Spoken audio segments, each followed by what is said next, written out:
Hello, this is Braydyn Lents, and for my speech today, I will be sharing with you the effects of how porn negatively paints life for both men and women. Just as an advisory, this is kind of dark, so viewer discretion is advised. Every day in America, a girl will celebrate her 18th birthday. Maybe throughout the summer and fall, there will be another outdoor birthday party, another car to start driving, and another burger to flip on the grill, another cake to binge on, and maybe even a surprise called a college acceptance letter that will be her early birthday present. One of these girls will have colleges drooling at the sight of her academic achievements and personal accolades in high school. Another girl may have an alcoholic father whose rage and scare tactics have abused her mother for years, but she cannot divorce him because she loves him so much. This makes the girl want to leave the home and run away, overdose, and self harm. The next girl may have her life fresh in the spotlight since she was a little kid. She only wants more attention from her fans and millions of followers on Instagram, so she begins to buy a webcam and take her clothes off. And finally, an immigrant from a war torn country tries to find a new home in the United States. She will live in Texas with a 90-day visa before becoming a citizen. Then she quickly learns how to find a way to make money.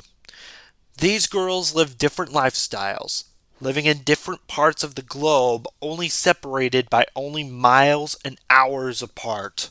The final thing is, these girls are now 18, and men doubled their age, maybe even elderly men, are recruiting girls to play on their universities at the program.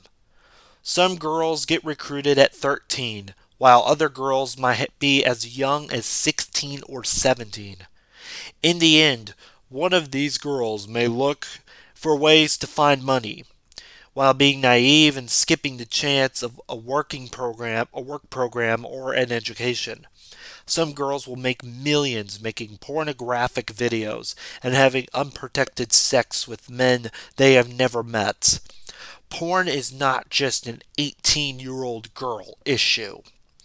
This is a controversial issue of privacy, child labor, child porn, abuse, assault, and battery. Porn is an issue that includes all classes, all races, and all genders. It can lead to abuse and lead down a dark path to not trust someone else. But as I said, from English to Spanish, porn is a language watched by millions of people around the world. In 2021, the main audience is primarily young boys in high school and college, learning about themselves, and men who want to lure women in as if they were a chew toy. Noticing advertisements showing condescending threats to men and women, such as, "You need to have sex with these girls, they will obey you," or "Slap the man so hard he will listen." At the end of the day, an argument is made that porn can negatively affect the mind, body, and spirit. Porn is a tool to dehumanize men and women. First, the argument is made that humans are not just dehumanized, but the brain would suffer from watching porn. According to the Neuroscience News Journal, porn can rewire the brain to a juvenile state. The summary explained, quote, "The properties of video porn make it a particularly powerful trigger for plasticity, the brain's ability to change and adapt as a result of experience," end quote. To further put my argument into perspective, the human brain indicates who a person may like and dislike. But after watching porn on a daily basis, a person may become inhabitable to think rationally about another person. Men, for example, may have never stared at a breast and smirked at girls about it. But when a man watches porn every day, his brain becomes saturated with women taking their clothes off and stripping naked. Then they become habitable to change their behavior. Porn is as if the brain was taking ecstasy due to informants in the brain. One image after another brings in an unnecessary amount of dopamine to the brain. A positive part about becoming sexually aroused has been found helpful during masturbation. If the usage of porn blocks the use of dopamine, and if pornography can make a person act immature, but the feeling of being sexually active can be a good thing, therefore porn should be used as an alcoholic beverage. Porn should drink responsibly.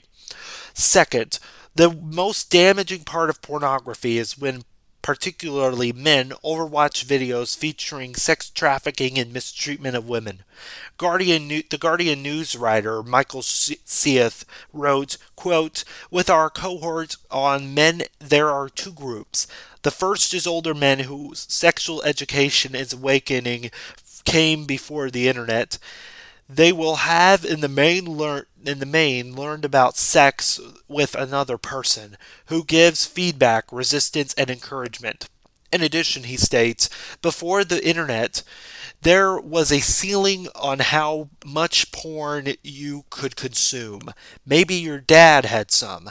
Maybe, or you had to go to a sex cinema to watch a film. It is limited in scope, and there was a stigma on its conception." End quote.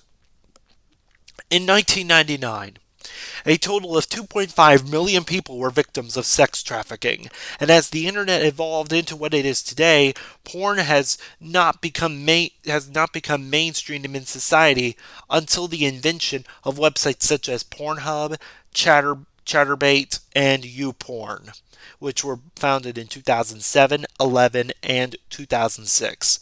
Since porn became mainstream during the duration of the years 2017 and 2018, sex trafficking has jumped to 25% since 1998 and 1999. Signs can make a woman want to become sexually aroused and show her true feathers. But finding the true feathers doesn't always mean that you have to find love. And to sum today's speech up, porn is an unhealthy habit for men and women to get addicted to. It can not only show more psychological effects, but porn has been used to glorify sex as a pleasurable experience when really it brings out the worst parts of humanity. This has been shown with the use of sex trafficking and physical abuse. Thank you.